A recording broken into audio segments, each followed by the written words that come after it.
Quarantine सेंटरला शरद मोहोळ यांची भेट। रोहनखेड येथील एक 33 वर्षीय महिला कोरोना पॉझिटिव्ह आढळून आल्याने गावातील 47 रुग्णांना मोर्शी येथील कोविड सेंटरला विलगीकरण करण्यात आलेल्या रुग्णांची जिल्हा परिषद सदस्य शरद मोहोळ यांनी भेट घेऊन रुग्णांशी सुरक्षित अंतर ठेवून चर्चा केली व त्यांना पुरवण्यात येणाऱ्या जेवण, पिण्याचे पाणी, बेडची व्यवस्था इत्यादी बाबींवर योद्धा बनून विचारणा केली। कोरोना या रोगावर मात करण्यासाठी आपल्याला बिमारीशी लढायचे आहे, बिमाऱ्यांशी नाही असा संदेश त्यांनी यावेळी दिला। कोरोना या संसर्गजन्य रोगाची दहशत नागरिकांमध्ये असल्याने रुग्णांना भेटण्यासाठी कोणीच हिम्मत करत नाही, परंतु जिल्हा परिषद सदस्य शरद मोहोळ यांनी योद्ध्याप्रमाणे हिम्मत दाखविल्याचे कौतुक तालुका आरोग्य अधिकारी हेमंत महाजन यांनी केले।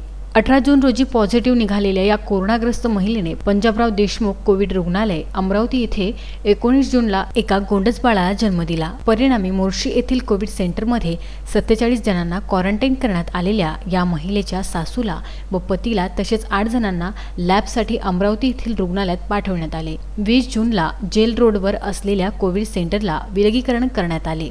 या कोरोनाग्रस्त महिलेचा पती, सासू व देर या तिघांचे रिपोर्ट निगेटिव्ह आल्याचे तालुका वैद्यकीय अधिकाऱ्यांनी सांगितले आहे। दत्तराज इंगळे, संजय गारपवार, विदर्भ न्यूज, मोर्शी।